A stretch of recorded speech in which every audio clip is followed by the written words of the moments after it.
네, 오늘 본문을 통해서 연약함을 동정하시는 예수라는 제목으로 말씀을 전할 것인데요. 제가 이제 가루수련회를 다녀온 이후부터인지 아니면 좀 그 전부터인지 그 전부터였던 것 같아요. 제가 얼마 전에 안식이라는 좀 그 키워드 때문에 마음이 많이 좀 이렇게 편해졌었잖아요. 그래서 그런지 이제 설교를 할 때도 그렇고 뭔가 뭔가 힘이 많이 빠졌어요. 이 얘기를 왜 하냐면은 그냥 앞부분에 이것을 먼저 언급을 좀 하고 그냥 얘기를 좀 시작을 하고 싶어서 주중에 말씀을 묵상하다가 히브리서를 묵상하다가 정말 이 말씀에서 제가 은혜가 너무 돼서 막 눈물이 너무 나는 거예요. 뭐 이미 제목에도 써 있지만 하나님이 내 연약함을 동정하신다는 게 너무 깊게 제 마음에 너무 깊게 들어와서 너무 위로와 자유가 임한 것이에요. 그래서 오늘 사실 그 부분을 사실은 되게 설교문도 준비하지 않고 좀 나누고 싶은 마음이 있었는데 사실 설교문을 준비하기는 했어요. 10페이지나 됐는데 조금 고민을 했어요. 조금 편하게 좀 나눌까 아니면 이걸 그냥 그대로 나눌까. 근데 여기 올라와서 다 나눌 거긴 한데 그냥 시작 전에 좀 한번 편하게 나눈 겁니다. 오늘 그 부분에 대해서 좀 여러분에게 나눌 거예요. 저에게 주신 게 결국 우리 교회에게 같이 주신 그것을 위해 제가 묵상을 하는 것이니까요. 하나님이 즉 예수님이 우리의 연약함을 동정하신다는 이 부분을 가지고 좀 나눌 것입니다. 그래서 저에게 너무나 큰 은혜를 주신 이유는 저와 같이 몸된 여러분들에게 주신 은혜가 있기 때문이라고 저는 믿기 때문에 같이 한번 좀 이 부분을 나눠서 좀 이렇게 주님 앞에 이렇게 마음이 낮아져서 눈물로 기도할 수 있는 시간이 좀 됐으면 좋겠어요. 여러분, 우리가 신앙생활을 하면 할수록 이걸 발견하게 되죠. 이 한 가지를 발견해요.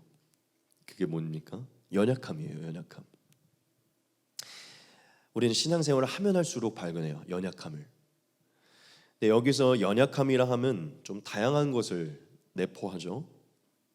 그냥 표면적으로 봤을 때 육신의 연약함을 뜻하기도 하고요.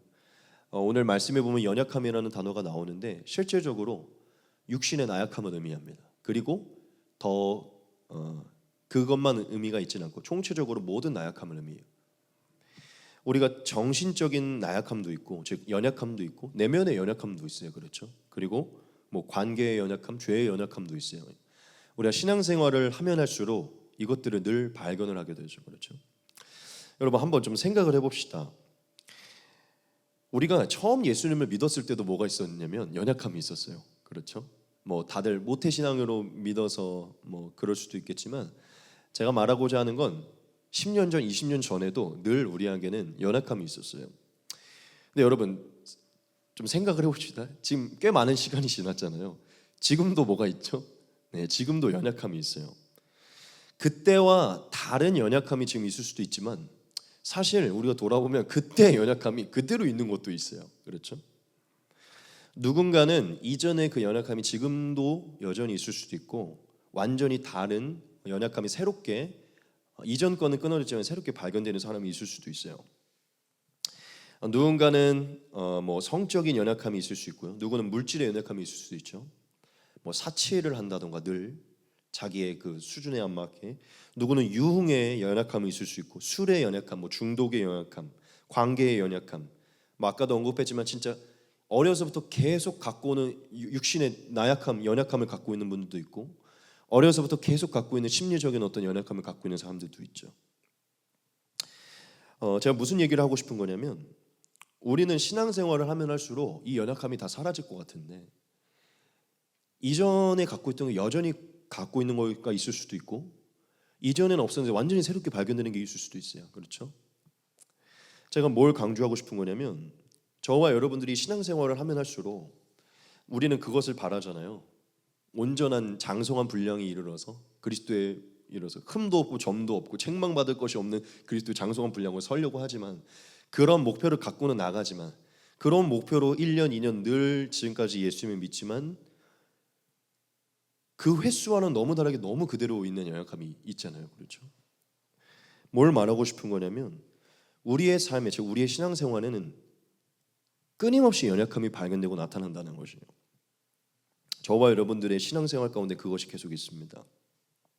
근데 우리가 이런 신앙생활 가운데 횟수를 거듭하면 할수록 해도 계속 발견되는 이런 연약함이 들어오면 어떤 마음이 들죠? 네, 그렇죠. 내가 신앙생활을 아무리 했는데도 변화되지 않고 또 이제는 좀 극복되는가 싶었는데 또다시 무너지는 모습을 보면서 죄책감과 자괴감이 들어오죠. 그렇죠. 100% 자책감과 자괴감이 들어옵니다. 뭐가 발견될 때? 여전하거나 아니면 새롭게 또다시 무너진 연약함이 발견될 때. 우리가 신앙생활 가운데 연약함을 발견하면 죄책감과 자괴감을 발견하게 되는데 그것과 함께 또 하나를 가지게 되는데 그게 무엇입니까? 그렇죠. 내 연약함이 나도 싫고 나도 미우니까 하나님이 나를 미워하고 싫어하고 실망할 것 같은 마음이 들어오게 되죠.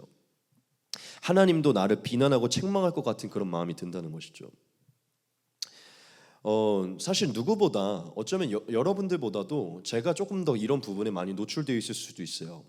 거짓말이 아닙니다. 이게 설교 때문에 하는 얘기가 아니라 제가 목회자의 길을 걸어가겠다고 다짐한 순간부터 늘 마음속에 그런 게 있었어요.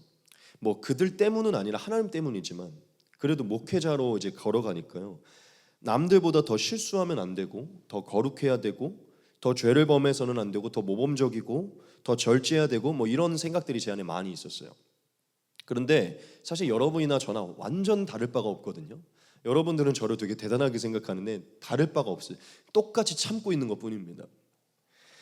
여러분들이 모르는 제 사생활에서 제 안에 발견되는 볼품없는 모습들이나 방탕한 모습들이나 여전히 남아있는 옛 그런 음탕했던 모습들이나 제가 제 스스로를 봤을 때 너무 비천한 그런 모습들을 제가 발견하게 될 때요, 저는 남들보다 더 깨끗해야 된다는 어떤 그런 생각이 있었기 때문에 저는 죄책감에 자괴감에 더 많이 빠지게 됐었어요. 그런 생각들이 많이 들었죠. 연약함이 발견될 때마다 넌 목사라는 놈이 그리고 목회자라는 놈이, 그러니까 이런 생각을 제가 많이 한 것이죠. 뭐 모두가 사실 똑같지만 그냥 제가 목회자라는 이런 좀 특수한 모습이 있기 때문에 저는 어쩌면 몇 배는 더 자책하고 더 깊이 자괴감에 빠진 그런, 즉 제 스스로를 채찍질을 예민하고 날카롭게 한 경우가 많았다는 것이죠. 그리고 저는 이런 생각에 많이 빠진 적이 있었어요. 사실 이거는 지금도 지속되고 있는데 빨리 없어져야 되는 부분인데 뭐냐면, 제가 뭐 어제든 엊그저께든 그게 뭐 선교 때든 어디선가 저는 뭐 제가 선교 때 100% 만족만 있었겠습니까? 제가 또 발견한 그런 게 있었겠죠. 제가 연약함이 발견될 때마다 제 안에 무슨 생각이 들어오냐면 이런 생각이 들어와요. 내 안에 이전에 그 계속됐던 그 연약함이 오늘도 지속되고 또 새로운 연약함이 발견됨으로 인해서 이 연약함 때문에 하나님이 나를 사용하지 않으면 어떡하지라는 생각이 들어와요. 그리고 이런 생각으로도 많이 빠져나가요. 왠지 하나님이 이 연약함을 처리해야만 나를 사용할 것 같은 거죠. 그러니까 나를 향한 하나님의 계획이 지체되면 어떡하지? 마치 이스마엘을 만들어서 뭔가 시간이 지체된 것 같은 느낌이 약간 있는 것처럼, 어쩌면 하나님의 계획은 그냥 99세 때였을 수도 있지만, 그렇죠? 그러니까 마음에 그런 마음이 드는 거. 내가 싸질러 놓은 어떤, 내가 해놓은 어떤 연약함 때문에 내 하나님의 계획이 지체되면 어떡하지라는 이런 생각들. 하나님이 나를 아예 버려버리시고 열매 없는 목회로 끌고 가면 어떡하지? 막 이런 생각들이 들어와요. 그리고 제 안에 여러 가지 모습이 있는데 그게 뭐냐면, 분명히 제가 발견한 그 연약함 때문에 하나님 앞에 회개를 했거든요. 근데 몇 주가 지나고 또 며칠이 지나도 분명히 회개를 했는데 하나님이 안 들었을 것 같아서 며칠이 지나고 몇 주가 지나도 그 회개를 또 하고 있는 경우가 많아요. 제가 이 얘기를 왜 하냐면은 제가 겪고 있는 것들이었고 지금도 겪고 있는 것들이기 때문이에요. 제가 제 안에 연약함이 발견되면 저는 이러한 부분이 나타나요. 자책감과 자괴감에 빠지고 하나님의 계획에서 지체되거나, 하나님이 나에게 이것 때문에 내 열매를 안 맺으면 어떡하지? 또 분명히 회개해서 하나님 들었을 텐데도 기도의 자리로 가면 그 회개를 또 하고 있어요. 다른 기도를 못하고 그 회개를 또 하고 있는 거예요. 가장 먼저. 제가 이 얘기를 왜 하냐면, 저야말로 누구보다 이 연약함 때문에 자책감과 자괴감에 빠지고 하나님의 분노와 징계에 대해 두려움과 불안함이 많았던 사람이에요. 지금도 사실 많아요. 여러분들은 어떠십니까? 여러분들이 막 눈에 엄청 띄게 막 정말 사람들이 손가락질만 할 만한 어떤 그런 큰 연약함이 없어서 뭐 그렇게까지 안 그럴 수도 있겠지만 사실 저는 여러분들도 다 지금 제가 말한 부분에 크고 작게 다 동의할 거라고 믿어요. 여러분들도 여러분들의 삶에 발견된 연약함 때문에 큰 실망과 자책과 자괴감에 빠지게 되고 이것 때문에 하나님이 멀리할 것 같은 그런 마음에 빠져들게 된다는 것이죠. 제가 이 얘기를 또 왜 하는 거냐면 연약함과 지금 이 얘기를 이제 이어서 이 한 가지를 얘기하고 싶은 건데, 여러분 그리스도인들이 연약함을 발견하게 되면 반드시 그 연약함 때문에 자책감과 자괴감에 빠지고 그 자책감과 자괴감 속에서 어디로 빠지게 되냐면 하나님이 나를 향한 기대를 저버렸고 하나님 나를 향해 실망하셨다라는 생각으로 빠지게 돼요. 그럼 이제 어떤 마음이 드는 줄 아십니까? 그렇죠. 어둠 속으로 들어가 버리게 돼요. 하나님께 나아가고자 하는 마음이 안 생기고 어둠 속으로 들어가게 된다는 것이죠. 나도 내가 믿고 나도 내가 미우니 하나님도 나를 미워할 것 같은 마음이 드니까 마치 비유로 따지자면 방문을 닫고 그냥 들어가 버린다는 것이죠. 이걸 강조하고 싶은 건데, 여러분 연약함이 발견되면 그리스도인들에게 사탄이 주는 거겠죠. 꼭 한 가지의 모습이 나타나는데 하나님께 나아가지 못한다는 것이에요. 연약함이 발견되면 하나님께 나아가지 못한다는 게 결국 뭘 얘기하냐면 하나님과 멀어지게 된다는 것입니다. 사실 그게 아닌데 그렇게 된다는 거예요. 아마 여러분들도 지금 여전히 크고 작은 연약함들이 발견되면 그것 때문에 하나님께 안 나아가게 되고 그것 때문에 하나님과의 관계에서 계속해서 불안과 두려움을 느끼고 있을 거예요. 이게 바로 우리입니다. 자, 그런데 오늘 본문이 이러한 우리의 모습과 또 우리의 이런 생각과 완전히 다르게 완전히 다른 하나님을 얘기해주고 완전히 다른 하나님을 우리에게 묵상하게 해줘요. 여러분 오늘 말씀을 보면 우리의 연약함에 대해서 하나님의 가장 우선적인 반응이 무엇인지를 말을 하고 있어요. 그게 무엇일까요? 네, 오늘 제목에 나와 있죠. 동정이라는 것이죠. 동정. 같이 한번 보겠습니다. 우리에게 있는 대제사장은 우리의 연약함을 동정하지 못하실 이가 아니요 모든 일에 우리와 똑같이 시험을 받으신 이로되 죄는 없으시니라. 아멘. 여러분 이 얘기가 무슨 얘기냐면 돌려서 얘기한 것이죠. 하나님은 절대 우리를 동정하지 못하신 분이 아니야. 즉 어떻게든 우리를 동정하시는 분이야라고 히브리서 기자가 얘기한 거죠. 저는 히브리서 기자를 바울이라고 믿어요. 제가 왜 바울이라고 톡 집어서 얘기 안 하면 이게 다르기 때문이거든요. 그래서 그냥 히브리서 기자라고 얘기하면 전 바울이라고 생각합니다. 많은 사람들이 바울이라고 믿기는 믿어요. 전 바울이라고 믿는 주의입니다. 여하튼 바울이 저와 여러분들에게 무슨 얘기를 하냐면 하나님은 우리의 연약함을 동정하시는 분이라는 거예요. 오늘 바울이 저와 여러분들에게 연약함에 대해서 언급하면서 이 연약함에 대해 부정적으로 여기는 우리에게 오히려 긍정적인 엄청난 소식을 줘요. 그게 뭡니까? 하나님이 우리의 연약함을 동정하신다는 거예요. 여러분 동정이 뭔지 정확하게 아세요? 제가 사전으로 찾아봤는데 의미가 이것입니다. 남의 어려운 처지를 자기 일처럼 딱하고 가엾게 여김 이거예요. 남의 어려운 처지를 자기 일처럼 딱하고 가볍게 여김이에요.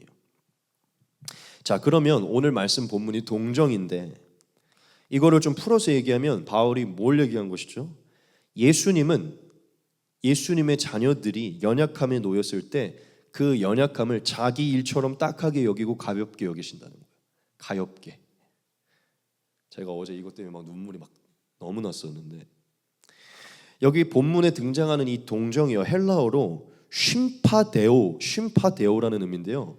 말 그대로 뜻이 뭐냐면 동정심을 느끼다예요. 정확하게 표현한 거예요. 그런데 이 쉼파데오의 어원이 쉼파데스인데 이 쉼파데스가 의미가 뭐냐면 동료 의식을 느끼다예요. 그리고 이 쉼파데스의 어원이 쉼파스코인데 그러니까 다 연결되어 있는 것이죠. 함께 고난을 당하다예요. 자, 그러면 함께 고난을 당한 자들이 동료 의식을 느끼는 게 동정심이라는 거예요.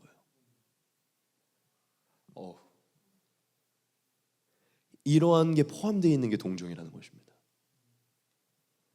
자, 그러면 이걸 좀 풀어서 얘기해 볼게요. 바울이 무슨 얘기를 한 거냐면 예수님은 예수님의 제자들이 자녀들이 연약함에 놓였을 때 함께 고난을 당한 동료와 같이 동정심을 느낀다는 거예요. 바울이 오늘 저와 여러분에게 무슨 얘기를 해주냐면 연약함에 놓인 자녀들에게 예수님의 가장 우선적인 반응은 동정이라는 것입니다. 여러분 이 말씀을 보면 어떤 기분이 드십니까? 저는 너무 자유해지고 너무 위로를 얻었거든요. 전 정말 눈물이 맺혀서 막 이 말씀을 묵상하고 울면서 막 기도를 했거든요. 여러분 늘 연약함을 발견하고 그 연약함 때문에 늘 씨름하고 늘 자책감과 자괴감에 빠지고 있는 우리에게 이 말씀은 너무나 큰 위로예요. 여러분 우리는 이 말씀을 통해 이것을 깨달아야 되는데요. 하나님은 우리가 연약함에 놓여 있을 때 가장 먼저 가장 우선적인 반응으로 비난과 징계를 말씀하지 않으시고 동정을 하신다는 것입니다. 긍휼로 동정을 느끼신다는 거예요. 그게 우리가 연약에 휩싸여 있을 때 하나님이 느끼는 첫 번째 반응이라는 거예요. 제가 이 말씀을 보면서 여러분들에게 다 말할 수 없는 제 힘든 것들이 좀 있었어요. 요 근래에. 근데 제가 이 말씀을 보면서 하나님이 진실로 나의 연약함에 그냥 갑자기 그게 너무 마음에 묵상이 되는 거예요.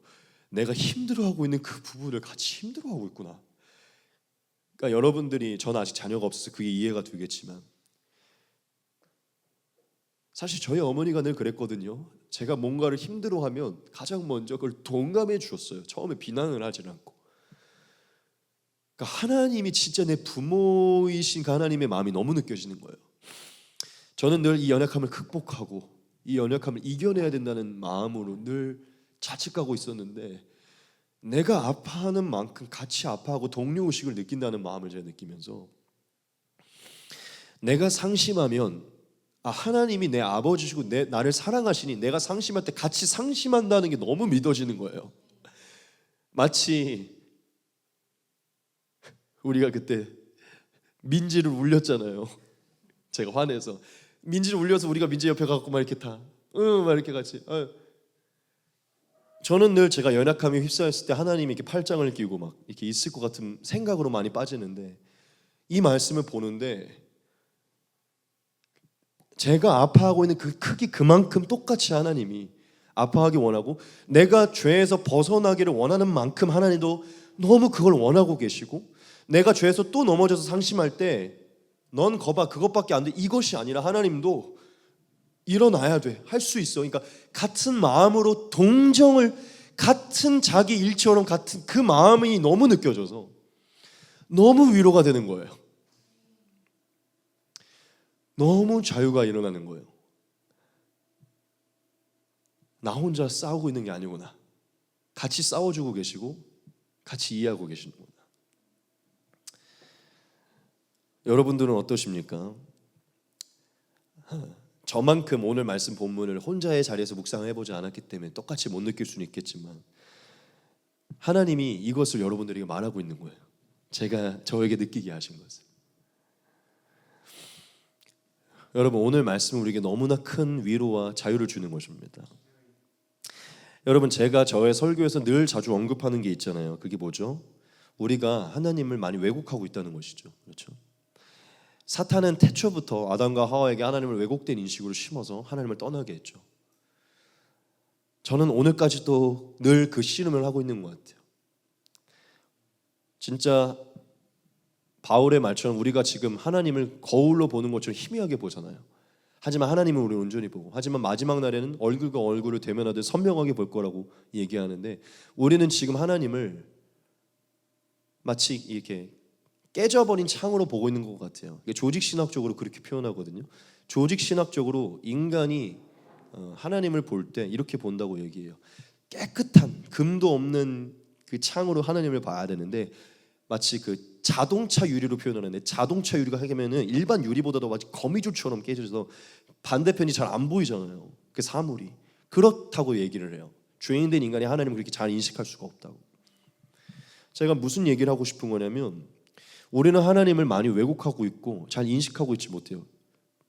표면적 그냥 그대로 하나님을 보지 못해요. 여러분 우리가 우리의 연약함을 발견했을 때 애통하고 회개하는 거, 두렵고 떨리는 거 맞나요? 아닌가요? 네, 맞죠. 그건 불변이에요. 해야죠. 애통하고 회개해야죠. 자, 그런데 오늘 말씀을 통해 우리가 좀 기억해야 될 게 뭐냐면, 우리가 하나님 앞에 회개하고 애통하며 나아가는 건 불변이고 해야 되는 일인데, 그걸 할 때 하기 전에 우리 내면을 한번 돌아봐야 돼요. 단순히 하나님의 진노와 징계의 두려움 때문에 나가는 것인지, 아니면 정말 나를 받으시고 용납하시고 긍휼히 여기시고 하나님의 동정을 의지해서 나아가는 것인지, 이걸 돌아봐야 돼요. 그렇죠? 왜냐하면 우리가 단순히 내 연약함을 발견했는데 이것 때문에 하나님이 열매를 안 맺게 해주거나 내 계획에서 딜레이를 시키거나 나를 징계하거나 분노, 이것 때문에만 나아간다면 이건 뭔가 관계가 좀 잘못된 것이에요. 그렇죠? 약간 비즈니스적인 관계인 거잖아요. 이거는 뭔가 어떤 성취적인 면. 그런데 만약에 우리가 그런 부분도 없진 않아 있지만 하나님이 우리의 사랑의 부모이시고 우리를 감수시고 긍휼히 여기시는 동정을 느끼시는 분이라고 우리가 확실히 믿는다면 당연히 그분 앞에 두렵고 떨리는 마음으로 나아가지만 결국 그분이 우리를 그렇게 받아들이실 거는 믿음 안에서 나아가야죠. 그렇죠? 여러분들에게 너무 말씀을 드리고 싶은데, 하나님을 향한 우리의 연약함을 발견했을 때 두렵고 떨리는 마음으로 나가는 것도 참 맞지만요, 하나님의 가장 우선적인 반응이 동정임을 알고서 나아가는지를 돌아보아야 돼요. 그때 우리의 마음의 태도가 많이 달라지게 됩니다. 회개의 깊이도 더 달라지게 돼요. 그분이 받아주실 거고 이해하신다는 마음을 가진 상태로 나아가는 것과 뭔가 듣지도 않으실 것 같고 내가 막 금식하고 부르짖어야만 들으실 것 같은 하나님을 인식하고 나아갈 때는 우리의 태도 자체가 달라진다는 것이죠. 우리가 정말 하나님을, 우리를 동정하시는 분, 우리의 연약함을 동정하시고 긍휼히 여기시는 하나님의 성품을 이해한 상태로 나아가는지를 한번 돌아보아야 돼요. 여러분, 오늘 말씀 본문은 저와 여러분들에게 정말 이것을 아주 깊이 우리의 마음을 위로를 주는데, 연약함에 놓인 하나님의 자녀를 향한 그 연약함을 발견하신 하나님의 가장 첫 번째 반응은 동정이라는 것이에요. 할렐루야. 여러분, 하나님은 저와 여러분들을 동정하신다는 겁니다. 여러분, 우리는 하나님을 우리의 생각과 짐작이 아닌 하나님의 계시로 이해해야 될 줄 믿습니다.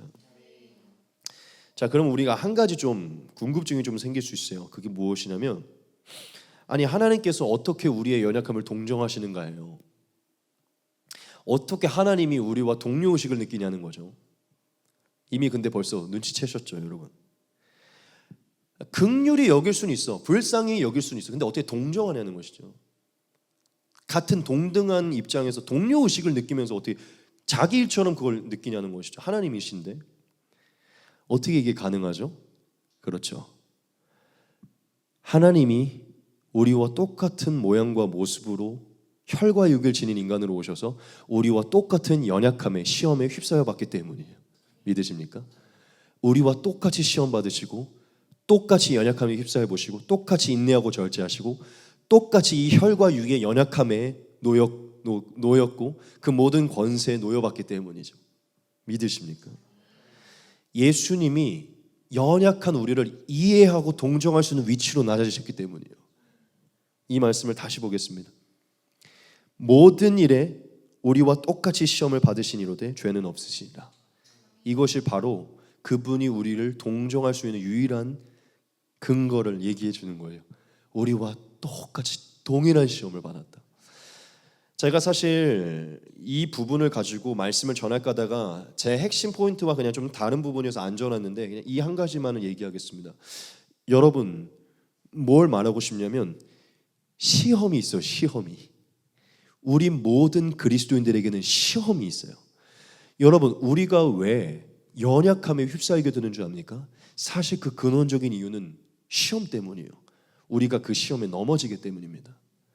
예수님이 우리의 연약함을 이해할 수 있는 게 이유가 뭔지 아십니까?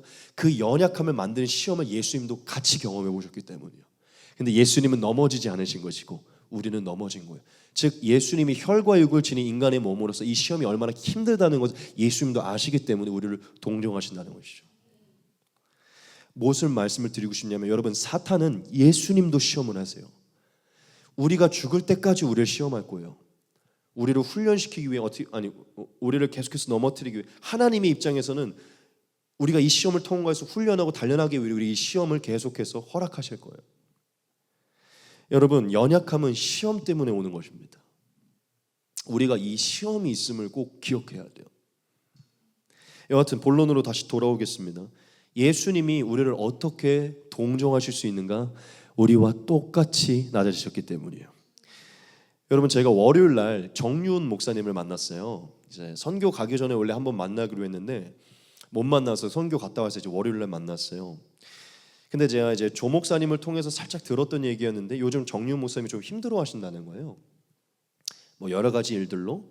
그래서 월요일 날 만나서 이런저런 이제 얘기를 나눴는데 뭐가 좀 요즘 고민이신지 듣게 됐어요.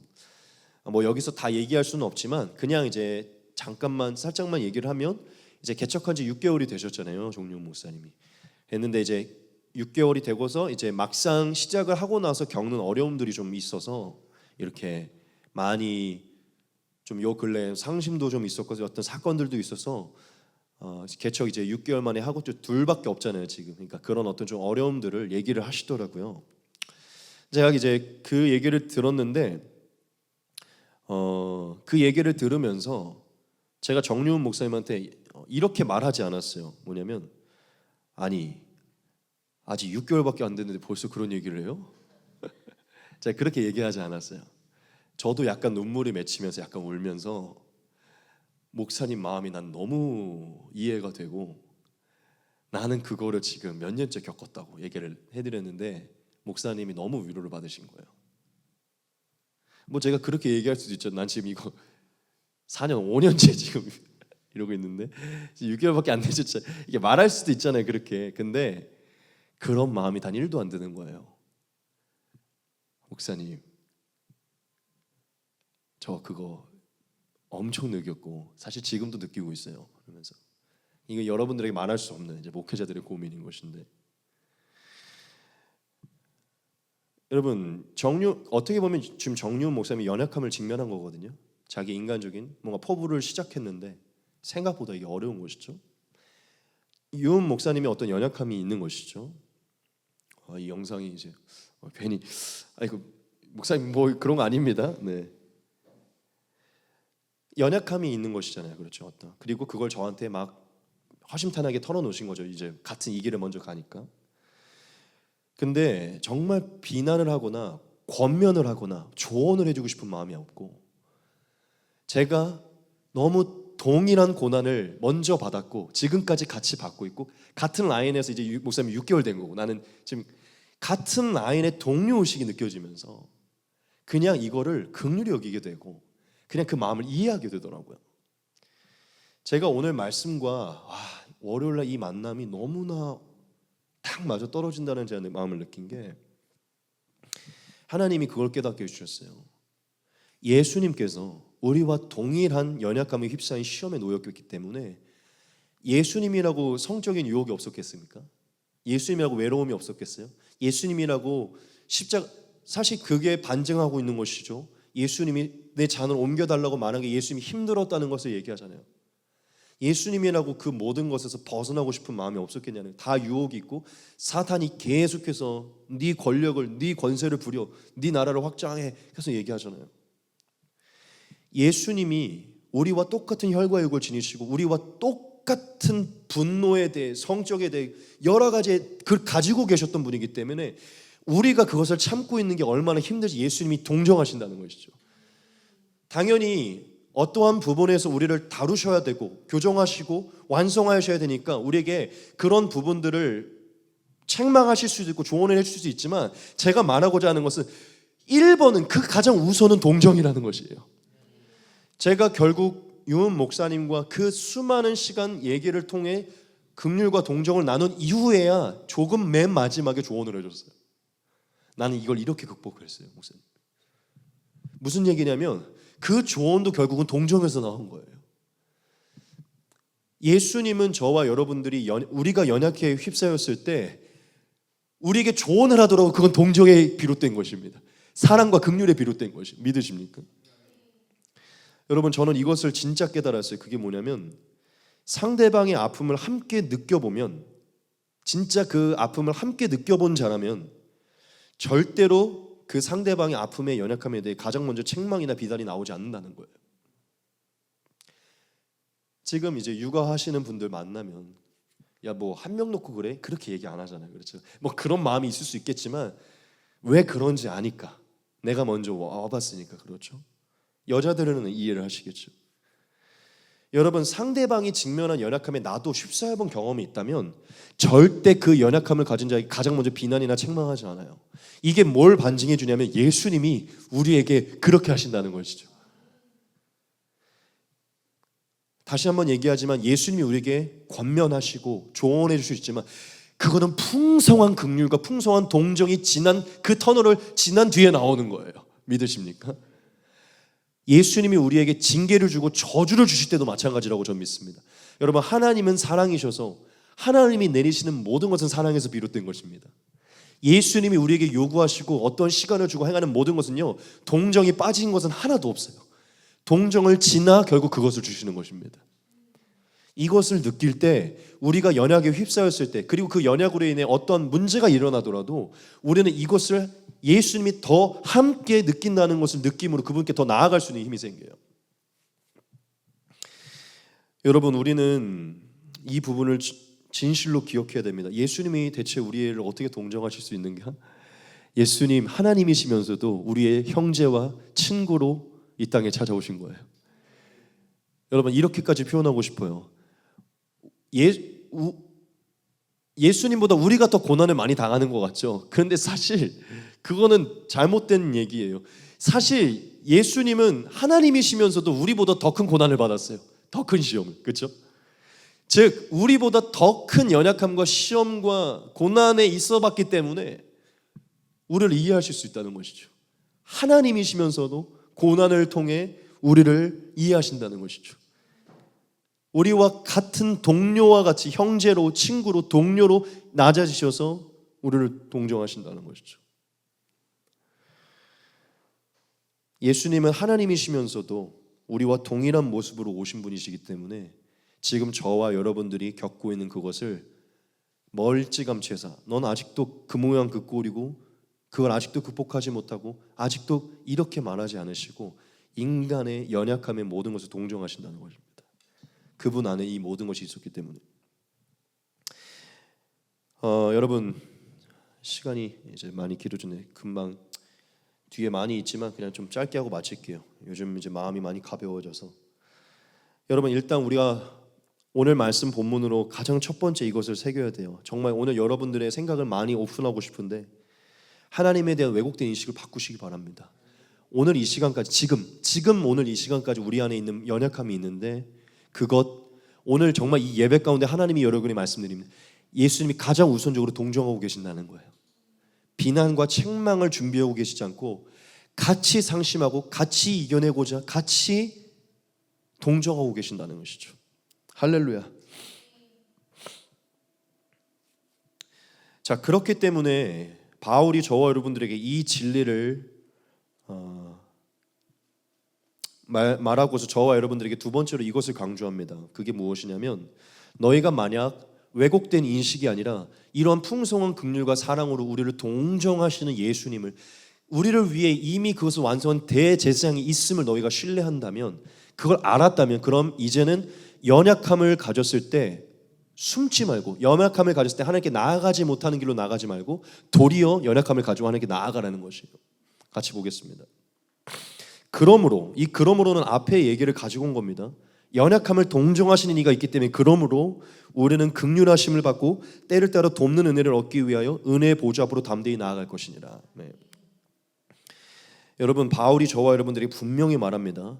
연약함이 놓이면 놓일수록 더더욱 긍휼하심을 받고 돕는 은혜를 받기 위해 보좌 앞에 즉 보좌 앞이 무엇이죠? 하나님 앞으로 나아가야 된다는 거죠. 왜냐? 연약함에 대해 비난하고 책망하시는 분이 아니라 긍휼을 베풀고 은혜를 베푸시는 분이시기 때문이죠. 그러므로 저와 여러분 확실히 기억해야 됩니다. 하나님이 우리를 사랑하셔서 같은 위치에서 우리를 이해하시려고 낮아지셨고 그것을 예수님을 통해 확증하시고 지금도 하나님 보좌 우편에서 성령을 통해 우리에게 그것을 행하고 계시는 분이라면 믿는다면 성령이 헬퍼잖아요. 우리와 같은 위치에서 우리를 은혜를 베푸시는 분임을 동정하시는 분이라면 믿는다면 우리가 연약에 휩싸였을 때 하나님께 안 나가는 것이 아니라 오히려 나가야 된다는 것이죠. 연약할수록 나가야 된다는 것이에요. 제가 오늘 말씀을 보면서 이 부분이 너무 은혜가 됐는데 이것을 같이 보겠습니다. 때를 따라 돕는 은혜를 얻기 위하여 때를 따라 돕는. 제가 이거 너무 잘하는 말씀이었는데 이 시기에 필요했나 봐요. 제가 이 말씀이 너무나 은혜가 됐는데 여러분 정확히 다시 보시죠. 때를 따라 돕는 은혜라고 얘기했어요. 때를 따라 돕는 은혜. 지금 바울이 연약에 휩싸일 때마다 때를 따라 얻는 은혜를 얻기 위해 보좌 앞으로 나아가라고 얘기했어요. 자, 그럼 여러분에게 한번 물어볼게요. 여기서 이 때가 무슨 때일 것 같으세요, 여러분? 저는 오늘 말씀을 통해서 확실히 깨달았는데 그게 뭐냐면 연약함에 휩싸이는 때예요. 연약함에 놓이게 되는 때 또는 연약함에 놓일 것 같은 때 모든 그런 때마다 돕는 은혜가 필요하다는 것이에요. 여러분 제가 이렇게 정리를 해드릴게요. 우리가 매 순간 매 때마다 연약함을 발견하죠. 그렇죠? 여러분 오늘 예배 잘 드리고 내일 아침 또 뭐가 발견되죠? 연약함이 발견되죠. 자, 우리는 매 순간 매 때마다 연약함이 발견돼요. 무슨 얘기냐면 우리가 이길 수 없는 연약함이 발견된다고요. 그렇다면 매 때마다 매 순간마다 우리의 연약함을 이길 수 있도록 도우시는 은혜가 필요하다는 거예요.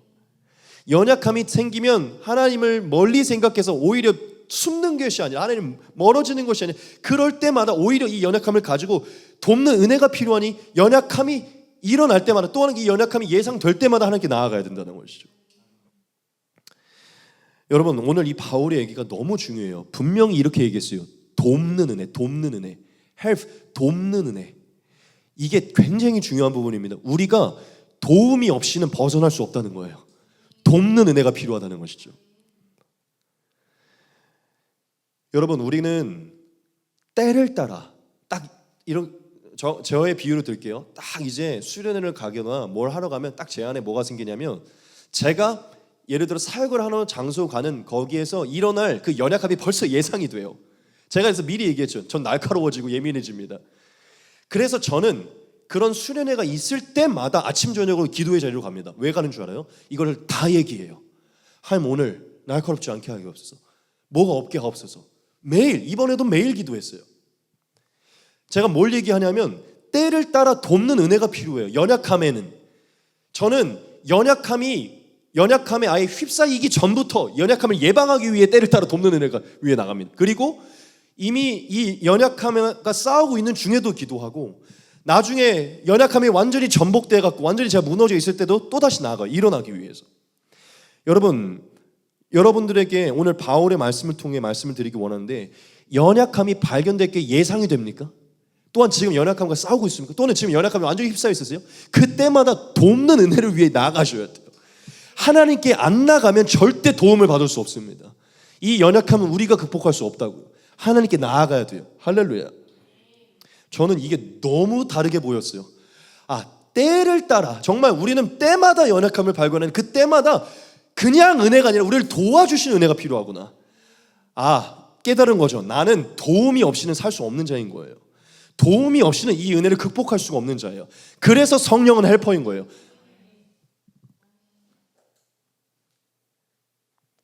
여러분 너무 중요한 거예요. 때를 따라 필요합니다. 우리는 때를 따라 사탄의 시험과 연약함으로 무너지는데 그때마다 우리는 나아가야 된다는 거예요. 하나님의 영이 우리를 건지시기 때문에. 마지막 하나만 더 하고 진짜 뒤에 많이 있지만 그냥 마치게 할게요. 중요하기 때문에 이건 전해야 됩니다.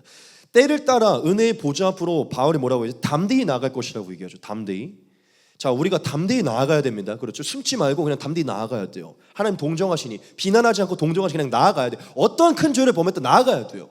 자, 그런데 이 부분이 너무 중요해요. 여러분 오늘 이 부분 잘 기억하셔야 됩니다. 여기서 바울이 은혜의 보좌 앞으로 담대히 나아갈 것이라고 얘기했는데 한국어로 이렇게 번역을 하니까 우리가 이 담대히를 봤을 때 약간 이런 개념이 떠올라요. 뭐 당차거나 거침없게 아니면 부끄러움 없이 그냥 하나님께 나아가는 이런 이미지가 떠올라요. 그렇죠? 근데 이게 뭐 틀린 것은 아니지만 이 헬라어의 원어를 제대로 보면 사실 다른 의미예요. 훨씬 더 구체적인 의미가 있습니다. 이 여기서 담대이가 한국어로는 담대이로 번역이 됐는데 헬라어로는요 파르레시아라는 단어인데 뭐 이건 중요하지 않고 뜻이 뭐냐면 숨김없이 말함이에요. 숨김없이 말함. 그 바로 옆에 솔직함이 있어요. 솔직함. 여러분 이게 바로 연약함을 극복하는 길이에요. 이것을 제가 직역해 볼게요. 어떻게 직역되냐면 같이 봅시다. 재밌어요. 이렇게 봐야 돼요. 그러므로 우리는 긍휼하심을 받고 때를 따라 돕는 은혜를 얻기 위하여 은혜의 보좌 앞으로 숨김없이 고백함으로 즉 솔직함으로 나아갈 것이니라. 이게 직역이에요. 여러분 연약함을 극복하는 것은 당연히 뭐 하나님 앞에 이제 하나님을 부끄러워하고 하나님을 즐거워하면서 연약함 속에서 나아가는 거 그건 좋은데 원래 의미가 그게 아니라는 거예요. 막 부르짖어 이것도 중요한데 그거보다도 하나님 앞에 홀로 골방으로 들어가 자신의 은밀한 연약함을 숨김없이 말하는 거예요. 솔직하게. 그게 때를 따라 돕는 은혜를 얻는 길이라고 바울이 얘기하는 것입니다. 할렐루야. 저는 이 원어를 다시 보고서는 이거는 다시 번역해야겠다. 여러분 좀 두서없이 얘기했지만 강조합니다. 우리는 돕는 은혜가 필요해요. 왜냐하면 늘 연약함에 쌓이기 때문에. 하지만 바울은 얘기해요. 그 연약함을 비난하지 않고 언제든지 긍휼과 은혜를 베푸시니 그 연약함을 가지고 두려워하지 말고 도리어 그 연약함 때문에 하나님께 더 나아와 그 연약함을 그 은밀한 곳에 있는 것을 숨김없이 허물 없이 가릴 것 없이 솔직하게 얘기를 해라. 하나님이 은혜를 베푸실 것이다. 그 연약함을 극복할 것이라는 것이죠. 믿으십니까? 그러므로 여러분 두 번째로 여러분에게 권면하기 원합니다. 오늘 본문으로 첫 번째로 뭘 권면했죠? 여러분 하나님이 우리의 연약함에 가장 첫 번째 반응이 동정임을 제가 여러분에게 권면드렸죠. 기억하시라고. 둘째는 무엇이냐? 여러분 연약함에 휩싸일 때 절대 도망치지 마시기 바랍니다. 숨지 마시기 바랍니다. 어두운 데 들어가 문을 닫지 마시고요. 도리어 연약함을 가지고 하나님께 나아가십시오. 숨김없이 말하시고 솔직하게 고백하십시오. 그게 저와 여러분 1시간씩 방언으로 부르짖는 것보다 여기서 숨김없이 내 마음을 눈물로 마치 한나와 같이 심정 어린 숨김없이 단 5분의 기도가요 하나님께 상달되고 하나님이 도우시는 것이에요. 여러분 저는 방언도 좋고 다 좋은데 제가 기도 생활을 오래 하다 보니까요 혼자 골방에서 침묵으로 아주 깊게 하나님께 눈물로 기도할 때가요 회복이 훨씬 더 빠릅니다. 정말이에요. 그렇다고 부르짖는 기도가 잘못됐다는 것이 아니에요. 이 모든 건 균형이 이루어져야 돼요. 여러분 하나님 우리를 때를 따라 도우십니다. 때를 따라 돕는 은혜가 있어요. 솔직히 나아가시면 됩니다. 당연히 우리가 부끄러운 죄가 있어 늘 안 나가고 싶죠. 사탄이 우리를 땡기죠. 그런데 나가셔야 돼요. 때를 따라. 이거 다시 한번 강조할게요. 여러분 연약에 휩싸이기 예상되잖아요. 예상될 때 나가셔야 돼요. 그리고 둘째 약간 지금 공격을 받고 있다도 나가셔야 돼요. 완전히 무너졌다 반드시 나가셔야 돼요. 그러면 왜냐하면 완전히 무너졌을 때 안 나가고 싶거든요. 이제 말씀을 마칠 것입니다. 여러분 마지막으로 이것만 말씀드리고 마칠게요. 저와 여러분들의 삶의 연약함이 발견되는 것을 어색하게 여기지 마시고 이상하게 여기지 마세요. 왜냐하면 저와 여러분들은 원래 죄인이고 원래 병자이고 원래 환자입니다. 믿으세요? 우리는 죽을 때까지 하나님 나라 갈 때까지 죄인이고 병자이고 환자일 것이에요. 무슨 얘기냐면 만약 저와 여러분들이 연약함이 없어서 연약함이 발견되지 않는 사람이었다면 확실히 말씀드릴게요. 예수님은 올 필요가 없었어요. 헬퍼인 성령은 우리를 찾아올 필요가 없었습니다. 예수님이 우리에게 찾아오신 이유는 우리가 연약하기 때문이고 이 연약함을 스스로 극복할 수 없기 때문이에요. 성령을 왜 보내셨냐? 보혜사, 헬퍼 성령을 왜 보내셨냐? 우리가 스스로 우리 스스로의 연약함을 이겨낼 수 없고 죄도 이겨낼 수 없고 연약함을 이겨낼 수 없기 때문에 믿으십니까? 여러분 예수님은 이 땅 위에 우리가 우리 스스로를 구원할 수 없기 때문에 찾아오셨어요. 우리에게 예수님은 우리의 연약함을 책망하고 비난하려고 오신 것이 아니라 그걸 이미 이해하셨고 우리가 스스로 이겨낼 수 없는 것을 아셨기 때문에 찾아오신 거예요. 여러분 다시 한번 고백합니다. 우리의 연약함은 당연한 것이고 그것 때문에 예수님이 오신 거예요. 우리의 연약함을 비난하려고 오신 것이 아니라 연약하니까 오셨다는 것이죠. 우리가 연약함을 당연히 마음 아파하시겠지만 그것을 도우시기 위해 오신 분이기 때문에 우리가 돕는 은혜를 구하며 나아가면 예수님은 반드시 도우십니다. 그러려고 예수님과 성령이 찾아오신 것이에요. 여러분, 예수님이 살아계실 때 이런 얘기 하셨잖아요. 나는 의인을 부르러 온 것이 아니라 죄인을 부르러 왔다. 건강한 자는 내가 쓸데없다. 난 병든 자에게나 쓸데가 있는 자이다. 무슨 얘기죠? 오늘 말씀으로 따지자면 연약한 자니까 예수님이 필요한 거예요. 우린 죽을 때까지 예수님과 성령이 필요합니다. 예수님께 나아가지 않고는 절대 이 연약함을 극복할 수 없어요. 우리 이 말씀 같이 보겠습니다. 예수께서 마태의 집에서 앉아 음식을 잡수실 때 많은 세리와 죄인들이 와서 예수와 그의 제자들과 함께 앉았더니 바리새인들이 보고 그의 제자들에게 이르되 어찌하여 너희 선생은 세리와 죄인들과 함께 잡수시느냐. 예수께서 들으시고 이르시되 건강한 자에게는 의사가 쓸데없고 병든 자에게야 쓸데있느니라. 너희는 가서 내가 긍휼을 원하고 제사를 원하지 아니하노라는 뜻이 무엇인지 배우라. 나는 의인을 부르러 온 것이 아니요 죄인을 부르러 왔노라 하시니라. 로마서 5장입니다. 우리가 아직 연약할 때에 기약대로 그리스도께서 경건하지 않은 자를 위하여 죽으셨도다. 의인을 위하여 죽는 자가 쉽지 않고 선인을 위하여 용감히 죽는 자가 혹 있거니와 우리가 아직 죄인 되었을 때 그리스도께서 우리를 위하여 죽으심으로 하나님께서 우리에 대한 자기의 사랑을 확증하셨느니라. 아멘. 우리가 연약하지 않기 때문에 오신 게 아니라 연약하기 때문에 오셨다는 것이죠. 103편 하나만 더 보겠습니다. 시편. 여호와는 긍휼이 많으시고 은혜로우시며 노하기를 더디하시고 인자하심이 풍부하시도다. 자주 경책하지 아니하시며 노를 영원히 품지 아니하시리로다. 우리의 죄를 따라 우리를 처벌하지는 아니하시며 우리의 죄악을 따라 우리에게 그대로 갚지는 아니하셨으니 이는 하늘이 땅에서 높음같이 그를 경외하는 자에게 그의 인자하심이 크심이로다. 동이 서에서 먼 것 같이 우리의 죄가를 우리에게서 멀리 옮기셨으며 아버지가 자식을 긍휼히 여김같이 여호와께서는 자기를 경외하는 자를 긍휼히 여기시나니 이는 그가 우리의 체질을 아시며 우리가 단지 먼지뿐임을 기억하심이로다. 할렐루야. 하나님이 우리의 체질을 아신대요. 우리는 먼지와 같은 하나님이 없이는 아무것도 아닌 존재임을 아신다는 것이죠. 긍휼히 여기신다는 거예요. 그래서 예수와 성령이 찾아온 것입니다. 여러분, 다시 한번 마지막으로 우리의 신앙생활 가운데 발견되는 연약함은 당연해요. 다시 한번 강조하기. 왜냐, 우리가 죄인이고 환자이고 병자이기 때문이에요. 만약 여러분들이 내 스스로가 환자가 병자가 아니라고 생각한다면 예수가 필요 없는 자들이에요. 병자들에게나 예수가 필요한 거거든요. 여러분, 자기가 병자이고 환자이고 죄인이고 하나님의 기준에서 정말 지옥에 떨어질 만큼 뒤틀려지고 어그러지고 삐뚤어진 자들임을 이해하셔야 돼요. 예수님이 아니면 절대로 회복될 수 없을 만큼 뒤틀린 자들임을 이해하셔야 돼요. 그래야 하나님의 도우심을 가지고 나아갑니다. 우리가 직장 생활하고 사람들과 대화하고 차 마시고 교제하고 일상생활이 아무렇지 않게 사라지는 것 같으니까 우리의 내면이 건강한 것 같죠. 아니에요. 하나님의 기준에서 우리는 일상생활을 그냥 다 병자들이니까 사라지고 있는 것이에요. 하나님의 기준에서 우리는 연약함이 너무나 가득하고 연약함이 예수님과 성령의 은혜로 회복되어야 되는 자들이에요. 여러분, 발견되는 연약함을 당황하지 마시고 어색해하지 마시기 바랍니다. 그것은 당연한 거예요. 우린 죄인이기 때문에. 성경은 진리는 우리가 뒤틀려지고 어그렸다고 얘기하고 있어요. 당황하지 마시고 나는 원래 그런 자이니 하나님께 나아가셔야 돼요. 숨김없이 그분께 고백하며 솔직함으로 그분께 나아가 이 연약함을 하나님의 헬퍼의 성령의 도움으로 이겨내셔야 됩니다. 말씀 마칠게요. 기억합시다. 하나님, 저와 여러분들이 연약에 휩싸였을 때 가장 우선적으로 비난과 책망하시지 않고 동정하신다는 것이죠. 우리가 그것을 믿는다면 그분의 그 자비 앞에 어떠한 큰 죄를 범했더라도 예수 그리스도의 은혜로 이미 자녀가 된 자들이라면 나아가 숨김없이 고백하고 자백할 때 그것을 극복하며 다시 일어나며 회복하며 고치는 돕는 은혜를 주신다는 것을 믿음으로 하나님께 나아가시기를 소망합니다. 예수님, 성령님 돕는 은혜를 주실 거예요. 오늘도 주실 것이고 나아갈 때마다 주실 줄 믿습니다.